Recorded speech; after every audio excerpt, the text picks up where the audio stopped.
नमस्कार. पतंजली योगसूत्राच्या विवरणामध्ये आपलं स्वागत आहे. सो लेट मी शेअर माय स्लाइड्स फर्स्ट.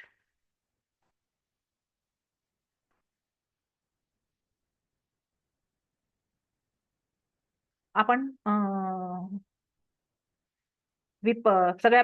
आपण पतंजली योगसूत्राच्या समाधिपादाच्या चॅप्टर आपण त्याच्यावर आपण बोलतो आहोत. आणि त्याच्यामध्ये आपण चित्तवृत्ती समजून घेतल्या. चित्त म्हणजे काय समजून घेतलं, वृत्ती म्हणजे काय समजून घेतलं. त्याच्यानंतर पंचवृत्ती आपण बघितल्या होत्या. प्रमाण, विपर्यय, विकल्प, निद्रा, स्मृती. आणि त्याच्यातून म्हणजे ज्या काही गोष्टी, काही वृत्ती या क्लेशदायक असतात, काही वृत्ती या सुखदायी असतात. सो त्यातून जर ज्या क्लेशदायक असतील त्यातून आपल्याला कसं बाहेर पडता येईल हे आपण बघितलं होतं. सो ज्ञान इज फर्स्ट स्टेप आणि त्याच्यानंतर प्रॅक्टिस. ओके. सो त्याच्यानंतर पुढच्या काही चित्तभूमीज. ओके. आता हे 5 वृत्ती आपल्याला समजल्या.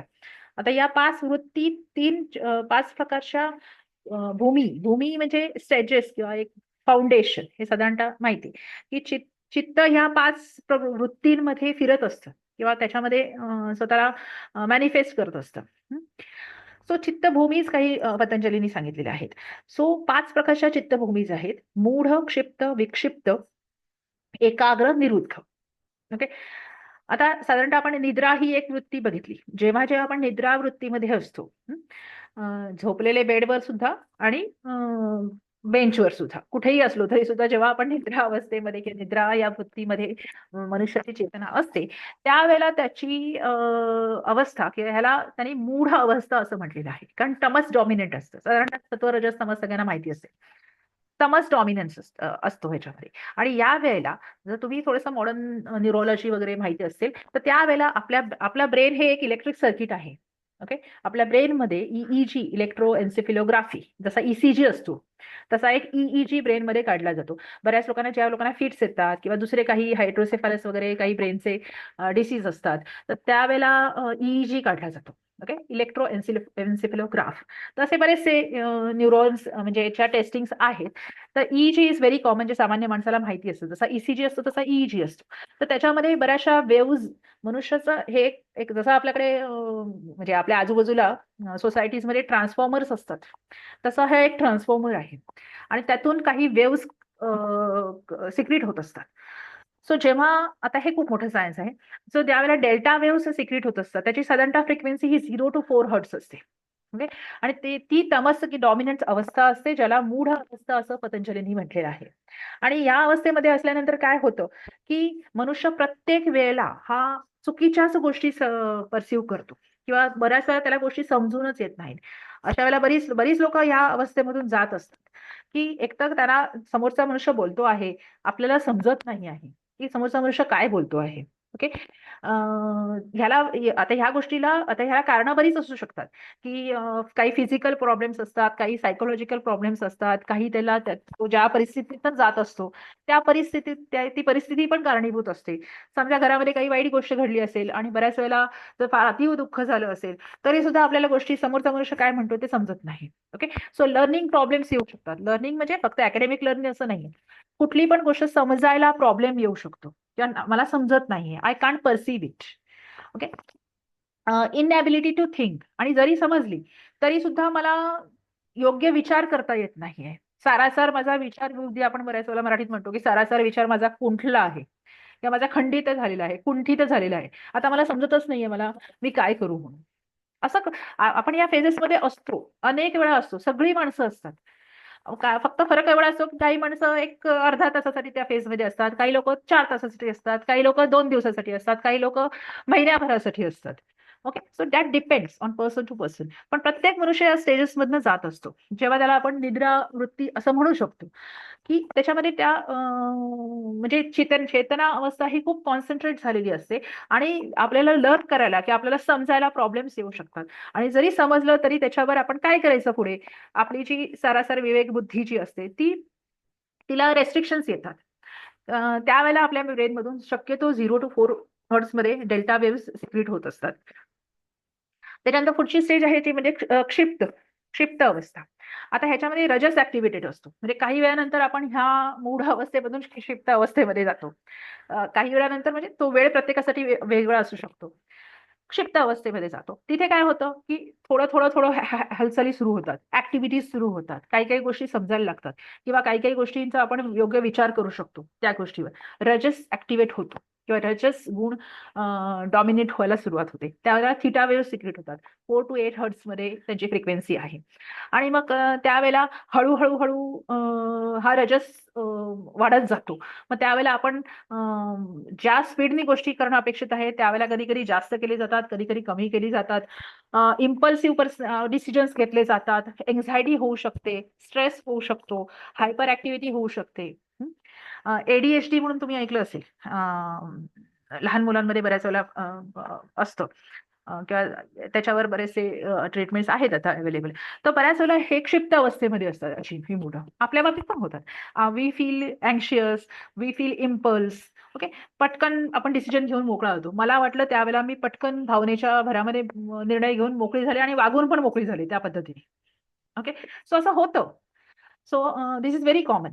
हायपर ऍक्टिव्हिटी असते, म्हणजे मला सांगितलेल्या एवढ्याच गोष्टी करायला होत्या, मी आणखीन 4 गोष्टी एक्स्ट्रा करून ठेवल्या. Okay, which is not required, which can cause problem. So that is a क्षिप्त अवस्था. त्याच्यानंतर पुढची स्टेज आहे की कारण आणि ह्याच्यामध्ये ना बऱ्याच वेळा स्मृती ही वृत्ती ऍक्टिव्हेट असते. कारण एखादी गोष्ट समोर येते, आपण पूर्वीच्या स्मृतीनुसार पटकन गोष्ट करून टाकतो, की हा अरे हा हे मागच्या वेळेला असं झालं होतं, सो मी आता असं करायला पाहिजे, पटकन मोकळं होतो गोष्टी करून. ओके.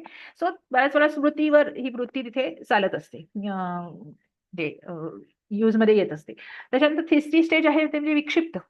विक्षिप्त बऱ्याच वेळेला म्हणजे ही आणखीन थोडीशी हायर स्टेज आहे त्याच्यामध्ये, ज्याच्यामध्ये विकल्प आणि विपर्याय या 2 वृत्ती त्याच्यामध्ये ऍक्टिव्हेट असतात.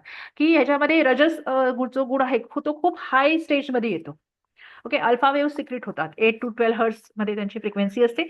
आणि ज्याच्यामध्ये आपण खूप जास्त स्ट्रेसफुल होतो, उलटे सुलटे विचार चालू असतात डोक्यामध्ये.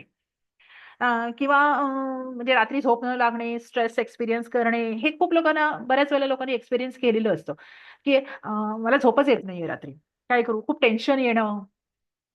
सो दिस इज विक्षिप्त अवस्था. आणि मग अशा वेळेला आपल्या हातून काही गोष्टी घडतात किंवा काही गोष्टी आपण वागतो. लोक म्हणतात असा का विक्षिप्तपणा वागतोयस? राईट? मराठीत पण आपण म्हणतो या गोष्टी, की असा का वागायला लागलाय हा, म्हणजे हा सारासार विचार करणारा मनुष्य आहे, पण हल्ली असा का वागायला लागलाय? Okay. So that is very common. किंवा स्ट्रेसमध्ये असतो तो मनुष्य. खूप उलटे सुलट काही परसेप्शन्स असतात, काही आपले स्मृती असतात, काही आपले विपर्यय असतो, की आपण चुकीच्या गोष्टी परसिव्ह केलेल्या असतात. काही विकल्प म्हटलं तसं, की फॅन्टसीज असतात, इमॅजिनेशन्स असतात. असं व्हायला पाहिजे होतं, तसं व्हायला पाहिजे होतं. Okay. So so that creates, ह्याचा रिझल्ट काय होतो, की मनुष्य खूप स्ट्रेसफुल सिच्युएशन्स मध्ये फसतो. आणि मग बऱ्याच वेळेला मग हायपर व्हेंटिलेशन, म्हणजे श्वास जोरजोरात चालणे, इन्सोमनिया किंवा झोप न येणे किंवा बऱ्याच गोष्टी, मग मायग्रेन वगैरे हे पुढचे डिसीजेस होतात, ते वेगळे आहेत. पण अवस्था ही असते साधारणतः. किंवा ज्याला ज्या प्रकारचा रोग असेल किंवा जे काही त्याची कंडिशन असेल ते ऍक्टिव्हेट होतात. किंवा जे काही असतं प्रत्येकाचा बॉडीमध्ये काही ना काहीतरी वीक पॉईंट असतातच, तर ते ऍक्टिव्हेट होतात त्या गोष्टी. ओके. सो दिस इज विक्षिप्त अवस्था. मुळात मानसिक असते प्रत्येक आजार. आम्ही ऍज अ डॉक्टर मी सांगू इच्छिते की प्रत्येक आजाराला मानसिक बॅकग्राऊंड आहे. तिथे जर वर्कआउट केलं तर फिजिकल सिम्पटम्स ऑटोमॅटिकली कंट्रोलमध्ये येतात. हा एक वेगळा विषय, पण इथे जस्ट नोंद I just want to note it down here, की प्रत्येक कुठलाही सिम्पटम वाढला तर आम्ही आधी म्हणतो की व्हॉट डू यू थिंक. त्यांची मनाची अवस्था पेशंटची बघणं फार गरजेचं असतं, कारण तिथे बेसिक करेक्शन्स केली की ऑटोमॅटिकली सिम्पटम कमी होतात. Okay. So this is a third चित्तभूमी सांगितलेली आहे की विक्षिप्त अवस्था. पुढची अवस्था आहे ती म्हणजे एकाग्र अवस्था. बरोबर? आता इथे थोडंसं सत्व डॉमिनेट व्हायला सुरुवात होते. बीटा वेव्ह सिक्रेट होतात. 12 to 40 हर्ट्स मध्ये त्यांची फ्रिक्वेन्सी आहे. चित्त चित्त किंवा मन हे थोडंसं स्टेबल व्हायला सुरुवात होते. तो कारण कसं धावून धावून धावून मनुष्य थकतो, तसं मन पण धावून धावून धावून थकतं. ओके. सो हळूहळू ते काम डाऊन व्हायला सुरुवात होते. किंवा तुम्ही कुठल्या तरी डॉक्टरकडे जाता, सायकोलॉजिस्टकडे जाता आणि ट्रीटमेंट करून घेता. आधी प्रत्येक डॉक्टरकडे जातो असं नाहीये, कोणी आपल्या पॅरेंट्सकडे जातो किंवा कोणी आपल्या फ्रेंडकडे जाईल. मग तो त्या मनुष्य किंवा रिलेटिव्हकडे जातात, ते थोडं काउन्सिलिंग करतात. आपल्याकडे कोणीच नसतं, त्या ग्रँड पॅरेंट्स असतात जे हमखास म्हणजे एकदम परमनंट काउन्सिलर्स आहेत, आपल्या प्रत्येकाच्या घरी असतातच. तर ते थोडंसं त्या माणसाला कूल डाऊन करायचा प्रयत्न करतात. ओके, सो थोडं शॉर्ट मनुष्य एकाग्र व्हायला सुरुवात होते. ओके, तो बऱ्याच मध्ये त्याची जी चेतना पसरलेली असते, तो हळूहळू ती कॉन्सन्ट्रेट करायला सुरुवात करतो. सगळ्या काउन्सिलिंग मध्ये काय एक सेमच प्रिन्सिपल झालं, हे केलं जातं की you cool down, you concentrate on one thing. आता तू एवढा विचार करतोयस, आता तुला कुठल्या गोष्टी गरजेच्या आहेत करायच्या, त्याच्यावर कॉन्सन्ट्रेट करा. ओके, सो तो मनुष्य तिथे एकाग्र म्हणजे त्याची अवस्था चित्ताची व्हायला सुरुवात होते. आणि इथे त्याला शॉर्ट टर्म स्टेबल म्हणजे माइंडची स्टेबिलिटी येते, परंतु ती काही काळापुरतीच असते. ओके, शॉर्ट टर्म असते, फोकस त्याचा होतो, पण तो कॉन्शियसली फोकस तिथे करत असतो. कॉन्शियसली तो गोष्टींना समजायला लागतो की मी मी अशा प्रकारचा थॉट प्रोसेस, मी अशा प्रकारचा विचार करतो आहे, किंवा मी अशा प्रकारचा चुकीचं परसिव्ह करतो आहे. ओके, आणि त्याच्याने हळूहळू थोडाफार प्रॉब्लेम सुटायला सुरुवात होते. ओके, पण ही अवस्था म्हणजे this is a stable, this is a state of a stable mind. पण ते फार लांब जास्त टिकत नाही, थोड्या वेळापुरतं असतं. ओके, त्याला एकाग्र भूमी असं म्हटलेलं आहे चित्ताची.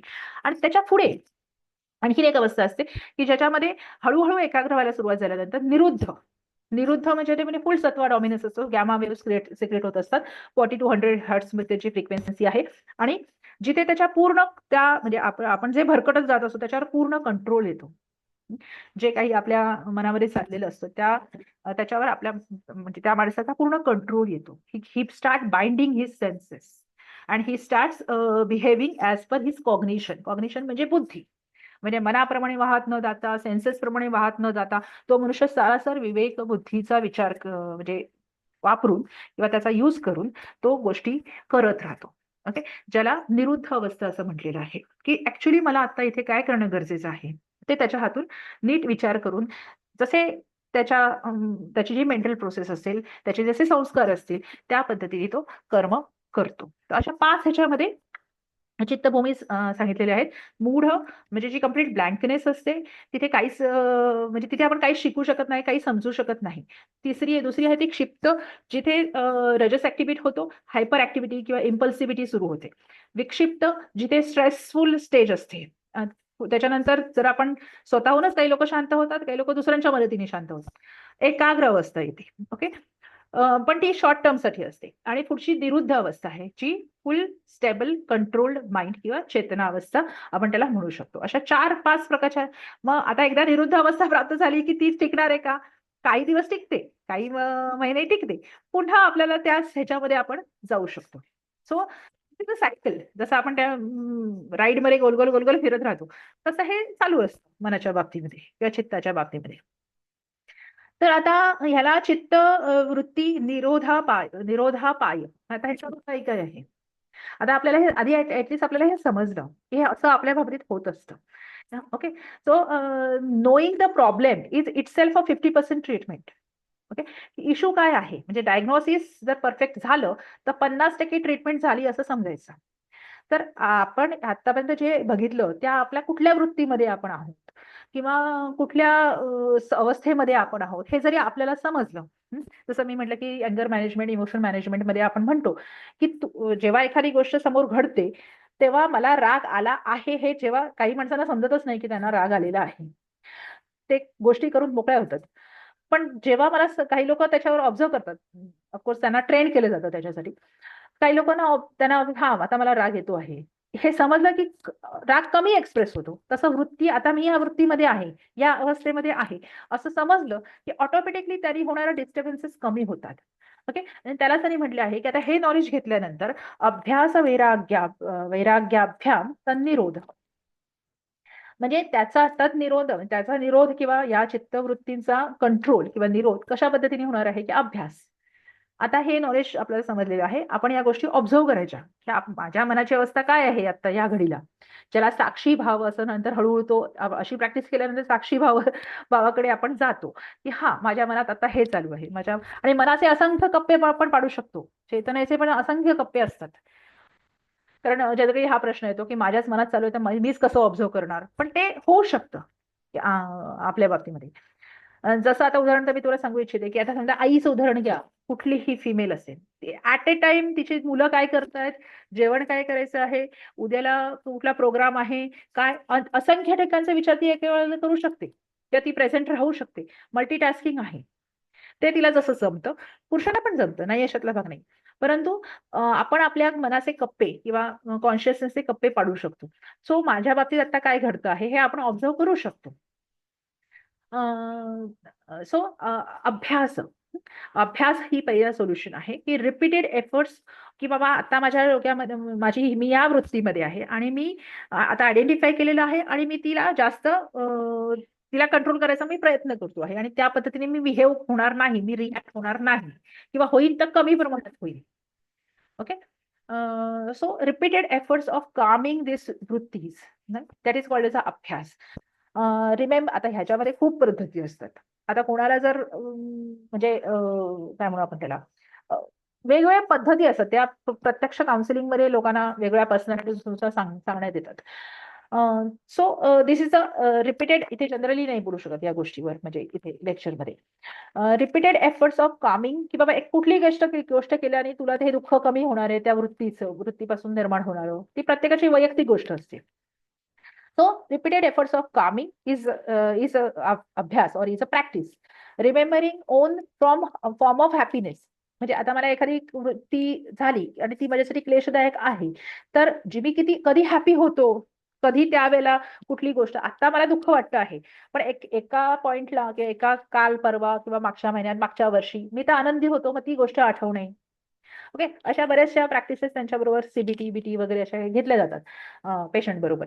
So remembering our own form of happiness, की मी मुळात आनंदीच आहे, आता या काही घटना आजूबाजूला घडत आहेत आणि त्या माझ्या वृत्ती माझ्या चित्तामध्ये क्रिएट झालेल्या आहेत म्हणून मला दुःख होत आहे, पण मी मुळात आनंद आहे. I am made up of anand, मी मुळात आनंदीच आहे. आणि ही जी वृत्ती आहे तो मी नाही. ही प्रॅक्टिस सतत नेती नेती नेती, आय एम नॉट दिस वृत्ती, आय एम नॉट दिस वृत्ती, की मला हे रॉंग परसेप्शन झाले आहे, हे म्हणजे मी नाही आहे. कारण बेसिकली ना ते अटॅचमेंटच होते, आपण स्वतःला फार लावून घेतो त्या गोष्टी मनाला किंवा चित्ताला, त्याच्यापासून हळूहळू हळू त्याला त्यापासून डिपार्शन किंवा त्याच्यापासून डिटॅचमेंट सुरू होते. आणि दिस इज कॉल्ड एज अ अभ्यास. ऑफकोर्स थेरॉटिकली मी बोलते, खूप सोपं आहे, करायला डिफिकल्ट आहे, नाही अशातला भाग नाही, पण हे होऊ शकतं. दिस इज पॉसिबल, इम्पॉसिबल नाही आहे. सो अभ्यास, आता हा अभ्यास कसा असायला हवा त्याच्याविषयी 14व्या सूत्रात पतंजली सांगत आहेत. सतत दीर्घकाळ नैरंतर्य सत्कार सेवितो दृढभूमी, की दीर्घकाळ म्हणजे आज मॅडम बोलल्या, आज मॅडमचं लेक्चर अटेंड केलं पतंजली योगसूत्राचं आणि पुढचा 15 दिवसच अभ्यास केला किंवा फार फार तर महिनाभर अभ्यास केला, असं नाही, असं नाही चालणार. दीर्घकाळ आयुष्यभराची साधना आहे, जितकं जमेल तितके दिवस, दीर्घकाळ, फॉर लॉंगर ड्युरेशन. म्हणजे काही लोकांना 2 वर्ष लागतात, काही लोकांना 5 वर्ष, काही लोकांना 10 वर्ष, काही लोकांना 15 वर्ष, काही लोकांना खूप जास्त लागतात. दॅट डिपेंड्स ऑन युअर पूर्वसंस्कारास. ओके, साधना ही प्रत्येकाची वैयक्तिक असते आणि दीर्घकाळ म्हणजे लगेच 15 दिवसांनी, 1 महिन्यानी किंवा 4 महिन्यांनी, 6 महिन्यांनी रिझल्ट नाही येणार आहेत. लोकांना हे आयडेंटिफाय करायला 4-4, 6-6 महिने जातात, की माझ्या बाबतीत काय घडतं आहे. ओके, सो काही लोक लवकर पण फास्ट लर्नर असतात. सो दीर्घकाळ हा अभ्यास सतत चालत राहायला पाहिजे मनामध्ये किंवा आपल्या चित्तामध्ये अंतर्गत. म्हणून मी नेहमी आम्ही असं म्हणत असतो योगामध्ये, की योगा आता जसं तुम्ही जनरली जिम किंवा इकडे तिकडे वगैरे योगा मेडिटेशनचे क्लासेस असतात ना, तिकडे जाता आणि म्हणतात तिथे आरसे बिरसे लावलेले असतात. मग आम्हाला मग ते कधीच पटत नाहीत, की yoga is not something which has to be done with open eyes. कारण आतमध्ये एवढं अखंड विश्व आहे, खूप मोठं विश्व आहे आतमध्ये, बाहेर बघण्यासारखं काहीच नाही आहे. पहिली गोष्ट म्हणजे आतमध्ये एवढ्या गोष्टी ऑब्झर्व करण्यासारख्या आहेत. तर yoga or any practice, yogic practice has to be done with a close eyes. आतमध्ये बघायला जेव्हा मनुष्य शिकतो आणि बाहेर त्याचं लक्ष कमी होतं, तेव्हा त्याची योग साधना ऍक्च्युली सुरू होते. सो आणि तो दीर्घकाळ त्याच्यामध्ये रमू शकतो आणि म्हणून तेव्हाच ती प्रॅक्टिस दीर्घ होते, की बाहेर बघण्यासारखं काहीच नाहीये actually speaking, with open eyes. So दीर्घकाळ ही प्रॅक्टिस तुम्ही करत राहिली पाहिजे. आणि ह्याच्यामध्ये जसं राजयोगासारखं काही विशिष्ट हे पण नाहीये. तुम्हाला जर माहिती असेल, माझ्या चॅनलचं नाव आहे 24 अवर्स विथ योगा. 24 तास ही योग अवस्था आपण किंवा योग साधना आपण करू शकतो. सो दीर्घकाळ चालू ठेवायची, अखंड, नैरंतर्य, अनइंटरप्टेड. दीर्घकाळ नैरंतर्य आणि ती अनइंटरप्टेड असली पाहिजे. की कंटिन्युअस माझ्या डोक्यामध्ये किंवा माझ्या ह्याच्यामध्ये चालू आहेत या हा अशा प्रकारचा अभ्यास. सत्कार सेवितो, सत्कार म्हणजे विथ रिस्पेक्ट. म्हणजे असं नाही की कोणीतरी सांगितलंय म्हणून मी करतो आहे, तर ते बर्डन होईल किंवा ते एक प्रकारचा पुश होईल, की मला हे याचं महत्व समजलेलं आहे आणि मी स्वतःहून विथ श्रद्धापूर्वक मी आणि ह्या गोष्टी खऱ्या आहेत. जसं आता शब्दप्रमाण म्हणतात, पतंजलीने सांगितलं आहे, आमचा संपूर्ण विश्वास आहे या गोष्टीवर, की ह्या गोष्टी होतात. वैदिक विजडम जे आहे हे सत्य आहे आणि ह्यात सांगितलेल्या गोष्टी खऱ्या आहेत. हा दृढ विश्वास पाहिजे, कम्प्लीट श्रद्धा असली पाहिजे त्या गोष्टीवर. आसेवितो म्हणजे ती पूर्णपणे ऍक्सेप्ट झाली पाहिजे. हा, एका लेक्चर नंतर किंवा एका वर्कशॉप नंतर कदाचित पूर्णपणे ऍक्सेप्ट नाही होणार. अजून दुसरं तिसरं चौथं पाचवं प्रश्न उत्तर असं करून एक वेळेला ऍक्सेप्ट होईल एका वेळेला, की हा आता मला पूर्णपणे हे पटलेलं आहे, मला पूर्णपणे मी त्याचा स्वीकार केलेला आहे. आसेवितो. त्याच्यानंतर दीर्घभूमी, डीपली अँड फर्मली रूटेड. दृढभूमी किंवा सॉरी तिथे मिस्टेक आहे. दृढभूमी म्हणजे हे जे कन्सेप्ट आहेत ते आपल्या मनामध्ये पूर्णतः रुजलेले आहेत. रुजायला वेळ लागतो. वर्ष, 2 वर्ष, 3 वर्ष, 5 वर्ष लागू शकतात. So I deeply and firmly this concept and this what ever is this knowledge is deeply rooted in my personality और इन माय ब्रेन किंवा इन माय संस्कार. सो अशा प्रकारचा जो अभ्यास होईल, ही अभ्यासाची त्या क्वालिटीज सांगितलेल्या आहेत. अशा प्रकारचा जेव्हा अभ्यास होईल तेव्हा वृत्ती जाऊन पुढे कंट्रोल होतात. आणि दुसरं एक सांगितलं आहे ते वैराग्य. कारण अभ्यास आपण करू शकतो, पण वैराग्य करणं ही दुसरी हे एक सोल्युशन आहे. ते थोडं फार डिफिकल्ट आहे. पण आता इथे सांगितल्यामुळे आपण शिकून घेऊ, समजून घेऊ, की वैराग्य, डिटॅचमेंट. वैराग्याच्या 2 प्रकारचे वैराग्य सांगितले आहेत. 15व्या श्लोकात सांगतो आहे, की दृष्टानो श्रविक विषय विष्णस्य वशिकार संज्ञा वैराग्यम. उदाहरणार्थ बघा, आता एक कासव असतं. कासव ज्याला तुम्ही मोस्टली यमनियम, आसन, प्राणायाम, प्रत्याहाराचं उदाहरण दिलं जातं, की कासवाच्या जवळ काही तुम्ही आणाल तर ते हातपाय आतमध्ये त्याच्या शेलमध्ये आकुंचन घेऊन घेतं किंवा आक्रसून घेतं आणि it becomes like a stone. तसं आपल्या बाबतीत कुठल्या ज्या गोष्टी घडत आहेत, चांगल्या वाईट किंवा जे जे झालेलं आहे, तर लगेच आपले सेन्सेस विथड्रॉ करून घ्यायचे. दिस इज कॉल्ड एज अ वैराग्य. याला वशीकार वैराग्य म्हटलंय. अपर वैराग्य म्हणजे सेकंडरी फॉर्म ऑफ वैराग्य किंवा एक दुय्यम प्रतीचं वैराग्य आहे हे. पण हे प्रॅक्टिसने पॉसिबल होऊ शकतं. म्हणजे समोरचा मनुष्य अपमान करतो आहे किंवा समोरचा मनुष्य स्तुती सुद्धा करतो आहे, तर लगेच आपले सेन्सेस, आपलं काय करतो आपण, सगळे सेन्सेस बाहेर म्हणजे जास्त ऍक्टिव्हेट होतात आणि ती जी काही गोष्ट चांगली आहे ती आपण परसिव्ह करून घेतो. पहिली गोष्ट म्हणजे, की हा फार छान माझ्याविषयी बोलतो आहे किंवा अरे फारच वाईट बोलतोय माझ्याविषयी. काय काय बोललं ती नक्की लक्षात ठेवेल आता. जास्त उलट डोळे कान जास्त टवकारले जातात तिकडे. नाही, ज्या सुखकर दुःखकर गोष्टी आजूबाजूला घडत आहेत त्याच्यापासून आपले सेन्सेस विथड्रॉ करून घेणे. जर हे जमलं तर आपल्या मनाला त्या गोष्टी लागत नाहीत. कारण तिथून माझं समोरचा, जसं एक बुद्धाची स्टोरी सांगितली जाते, की एक गौतम बुद्ध एकदा जात असतात आणि त्यांची हे करण्याची, भिक्षा मागून अन्न ग्रहण करण्याची त्यांचं व्रत आहेच त्यांच्याकडे. तर ते भिक्षा मागायला जात असतात आणि एकदा ती एका घरापुढे जातात, समोर जातात आणि भिक्षा मागतात. तर ती घरातली बाई येऊन त्यांना असंख्य काय काय बोलते, की तुम्ही असंच काय, हे काय, तरुणी लोक आहात तुम्ही, यंग आहात तुम्ही, कशाला भिका मागता, हे ते खूप बोलते त्यांना. ते म्हणतात की शुभम भवतु आणि निघून जातात. हे बघितल्यानंतर जो एक डिसायपल, हे एक असो शिष्य, तो हे बघत असतो. तो म्हणतो की एवढं ती बाई एक 5-10 मिनिटं तुम्हाला बोलली, तुम्हाला लागलं कसं नाही, किंवा तुम्हाला अपमान कसा नाही वाटला, तुम्हाला राग कसा नाही आला. ओके. सो तो गौतम बुद्ध म्हणतात की ठीक आहे, तिला जे वाटलं ते ती बोलली. गरजेचं नाहीये की मी ते परसिव्ह करावं किंवा मी ते ऍक्सेप्ट करावं. आता उदाहरणार्थ आपण सांगितलं, समजा तुम्ही मला एखादं पार्सल पाठवलं, हा, किंवा तुम्ही मला एखादं पत्र पाठवलं, तर ते माझ्या पोस्ट ऑफिस, माझ्या पोस्ट लेटर बॉक्समध्ये पडून राहील. मी ते घेतलंच पाहिजे असं नाहीये. ओके. मी नाही रिसीव्ह करणार कुठली गोष्टी. सो ह्या इतर बाबतीमध्ये पण घडू शकतात, की समोरचा मनुष्य जे काही चांगली गोष्ट बोलतो आहे, वाईट गोष्ट, गरजेचं नाहीये की ती आपण ऍक्सेप्ट केली पाहिजे. आपल्या सेन्सेस आक्रसून घेतले, त्याच्यापासून वैराग्य फॉर्म केलं, तर आपल्याला हे वशीकार वैराग्य म्हणजे controlling the senses when anything is happening outside. So this is a slow practice of minimising the desires. एखादी गोष्ट आपल्याला बघितली की आपण आपल्याला त्या गोष्टीची इच्छा पण होते. अरे वा, हे छान दिसते, काहीतरी खाण्याची वस्तू आहे, मला फार आवडते, आपण जाऊन खाऊया, ही इच्छा क्रिएट होते. Start decreasing, start identifying first की मला ही इच्छा इथे उत्पन्न होते आहे, ही डिझायर क्रिएट होते आहे. सो ती हळूहळू हळू कशी हे करायची, त्याच्यासाठी पण आपण बरेचसे सेशन्स घेतो. की कमी कमी कमी कमी कशा करायच्या. Start controlling your desires. Start modifications of fulfilling the desires. म्हणजे समजा मला गुलाबजाम फार आवडतात आणि गुलाबजाम जरा दिसले, तर मी म्हणेन की चला मला 4 वेळा गुलाबजाम दिसले, मी 2च वेळा खाईन आणि 2च वेळा नाही खाणार. जाऊ दे, मी माझ्या ठरवून मी नाही खाणार. ओके. सो मॉडरेशन झालं हे. किंवा 1-2 वेळा मी त्याचा त्याग केला, की त्याच्याकडून त्याच्यामध्ये माझे जे भाव होते ते मी कमी केले किंवा कंट्रोल केले. उद्या हे कमी कमी होत जाऊन एक दिवशी असं पण होईल की मला काही वाटणारच नाही त्याच्याविषयी. ओके. सो दिस इज वशीकार वैराग्य. याला अपर वैराग्य असं म्हटलं जातं. आणि पुढे आणखीन एक अवस्था असते, अपर वैराग्याच्या पुढे स्टेज आहे जी परवैराग्य किंवा श्रेष्ठ प्रतीचं वैराग्य म्हटलं जातं. तत्परम पुरुष ख्याते हे गुणवैतृष्टम. आता ही अवस्था प्राप्त करायला खूप साधनेची गरज असते. Controlling all worldly desires. म्हणजे आम्ही असं बघितलेलं आहे साक्षात, म्हणजे काही लोकांना बरोबर आम्ही राहिलेले आहोत, की त्याला कुठल्याच प्रकारचे डिझायर्स नसतं. जसं तुम्ही ठेवाल, जसं 1 वर्षाचं 6 महिन्याचं मूल असतं बघा, फारशा त्याला त्याला भूक लागली तरच रडतं. जे काही त्याच्या शरीराचे व्यापार असतात त्याच्यात ते करून मोकळं होतं. ओके. फारशा त्याच्या हे नसतं. जसं आई ठेवेल तसं ते राहतं. तसं वय वर्ष 60, 70, 75 वर्षाची आम्ही माणसं जसं तुम्ही ठेवाल तसं राहतील.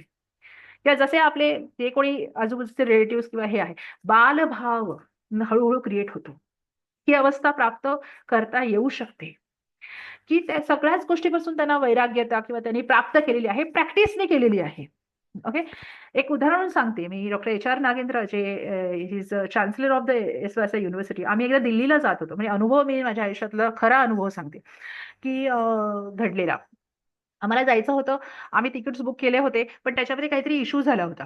सो गुरुजी was just standing 4 hours on the airport itself, की ॲक्चुअली बेसिकली ते स्वतःकडे काही कॅरी नाही करत. तो असं नाही वाटलं त्यांना, की इश्यू झालाय, तिकिटाचा गोंधळ झाला, आम्ही ट्राय करत होतो. म्हणजे तुम्ही घेऊन जाल तर मी येईन, नाहीतर मी इथेच बसून राहीन. भूक लागली ना, नाही, काही नाही, काही नाही. So they are just like a child. की आणि त्यांना असं हे पण वाटत नाही, की अरे मी चान्सलर आहे. Basically he was working in NASA and then he form the SVYASA here in somewhere in 60s, 1970s. Okay. खूप मोठी मनुष्य आहे. खूप मोठा इंटेलेक्च्युअल किंवा म्हणजे गुरुपदावर गेलेला मनुष्य आहे. पण जो ग्रुप मी तुम्ही जसं म्हणाल तसं मी करेन. माझी काहीही अपेक्षा नाही. तुम्ही मला इथे जरी बसायला सांगितलं तरी मी इथे बसेन. मला नाही खायला दिलं तरी काही प्रॉब्लेम नाही. So they become like a child. बालभाव. सो आम्हालाच नंतर फार वाईट वाटलं, की अरे बापरे! अशा ह्याच्यामध्ये आमच्या चुकीमुळे त्यांना हे फेस करावं लागलं. पण ही वॉज एन्जॉयिंग.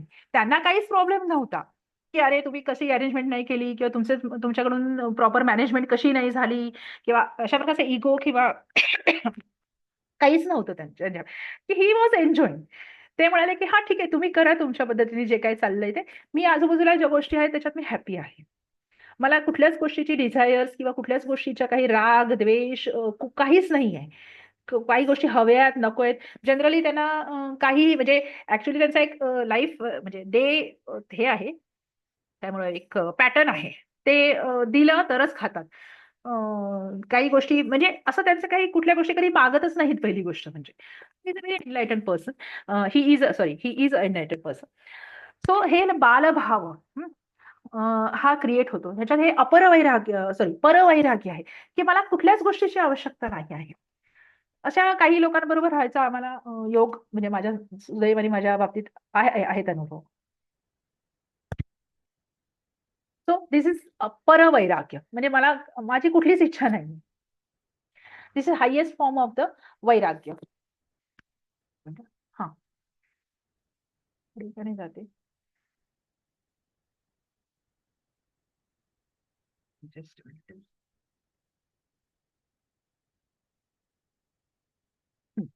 त्याच्या पुढे संवाद वेगळा चॅप्टर ओपन होतो आहे. सो असे 2 प्रकारचे हा आपल्याला वैराग्य सांगितली जातात, की ज्या आता हे वशीकर वैराग्य जे आहे ते आपण थोडंफार ट्राय करू शकतो किंवा आपल्या कंट्रोलमध्ये आहे. परवैराग्यासाठी आपल्याला खूप जास्त साधनेची आवश्यकता आहे, पण it is achievable. Okay. So हे अभ्यास आणि वैराग्य अशा प्रकारच्या जेव्हा दोन सोल्युशन्स या चित्तवृत्तीसना कंट्रोल करण्यासाठी सांगितलेले आहेत. ओके. सो आय थिंक आपण थोडेसे क्वेश्चन्स घेऊ शकतो. आय विल स्टॉप हिअर, कारण पुढे समाधी एक वेगळा मोठा टॉपिक ओपन होतो आहे. एक मला हे बंद करू द्या.